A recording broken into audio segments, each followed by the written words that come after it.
The whites are getting reparations. The whites are getting reparations. Woo! The white man is back. The white man is back, baby. The white man is back.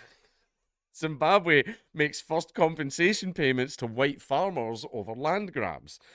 Why are they wanting the white farmers to come back? Let's get into the article. Zimbabwe's government has announced an initial payout of $3 million. Ooh, to white farmers whose farms were seized under a controversial government program more than 2 decades ago. It is the first payment to be made under the 2020 compensation agreement signed between the state and the local white farmers, in which Zimbabwe committed to pay $3.5 billion for seized farmland. Thousands of white farmers were forced from their land, often violently, between 2000 and 2001. The same thing is happening in South Africa right now.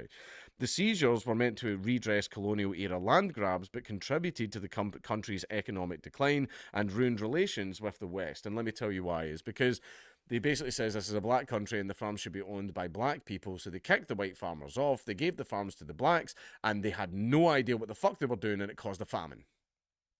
That's what happened. And then Mugabe was begging for the white farmers to come back, and they were like, bro, no, you pointed an AK-47 at me and my children. I am not coming back to the country. And then Mugabe was like, please, please, bro, we have no money, please, bro, we have no food. Like, and that's what happened. So now they're shitting themselves and they want them to come back because they've no idea what the fuck they're doing. They don't know how to grow crops. Right? And they're basically, there's food shortages all the fucking time. And now they're basically begging them to come back. They've been doing this for a while. The payment announced on Wednesday will cover the first 378 farms out of a total of 740, for which compensation had been approved. $3 million that covers 378 farms. I'm going to buy some land in Zimbabwe. No, I'm not. I'll get kicked off it in like 5 years. It represents 1% of the total $311 million allocated for the first batch of payments. The remainder will be paid through US dollar denominated treasury bonds, said Finance Minister Mthuli Ncube. One of our commitments as we try to reform the Zimbabwe economy, reform, you mean actually bring it back, to clear our arrears, is really to compensate the former farm owners who lost their farms during the land reform programme, he said. We have now begun to honour that agreement. Harry Orphanides, one of the farmers' representatives, told the BBC that more farmers have now indicated an interest in signing up for the compensation. However, the majority of farmers have not signed up to the deal and are still holding onto their title deeds.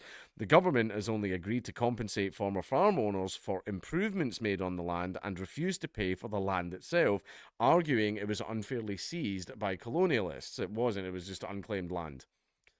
It was just unclaimed land that they took. It had prioritised foreign-owned farms under separate negotiations. So, in other words, the ones that will get them in a little bit of trouble with foreign countries. They're the ones that take priority. How about that? In January, Zimbabwe began paying compensation for foreign investors whose farms were protected under bilateral investment agreements. In 1980, Zimbabwe gained independence, ending decades of white minority rule. At that time, most of the country's most fertile land was owned by some 4,000 white farmers.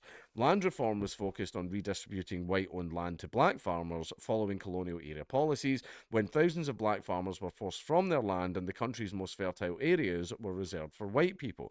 It wasn't because of that. It was because basically these people knew about farming and knew what land was fertile and claimed it for themselves. There was some people that did get pushed off land. That's absolutely true. But to say it was like, oh, that was a small amount. The rest of Zimbabwe was just empty land that nobody was using, so people just went in and made their claim. Same as, the American frontier. That's just what people did. It's a fucking joke. In 2000, then President Robert Mugabe supported land invasions by a mix of government forces and vigilante groups, sparking international condemnation. President Emerson Mnangagwa, who replaced Mugabe in a 2017 coup, has sought to engage Western governments to restore ties. Mnangagwa has previously said land reform cannot be reversed, but committed to paying compensation as a key way of mending ties with the West. So basically, they're getting in a little bit of trouble. I think they currently have sanctions on them that have been there for a while. So they're like, oh, look, we're paying the money back to the white. How about you just give them their land back? Look, the way it works under libertarianism, if there's a piece of unclaimed land, you go in there and build some stuff on it and mix your labour with the soil, that land becomes yours. Right, now, there were some black farmers that were forced from their land. However, the overwhelming vast majority of them were not. Right, white settlers just went in, found a bit of unclaimed land, stuck their flag in the ground there, and that was it. They made not a flag. They just built themselves a little homestead, and that was that. And then Mugabe came in, kicked them all out, and then gave the farms over to black Zimbabweans. Black Zimbabweans had no idea what they were doing, and there was a famine. It's just stupidity. It's just utter stupidity. This is just so they can get the sanctions lifted a bit. The Southern African country has been locked out of the global financial system. There it is for more than 2 decades, leaving the struggling economy with a huge foreign debt.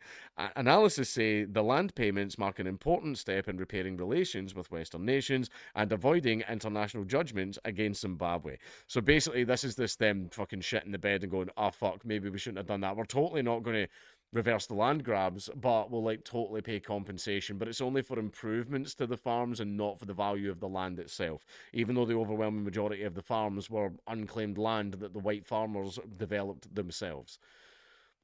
It's an absolute fucking joke, but it'll be funny to sit back and watch this.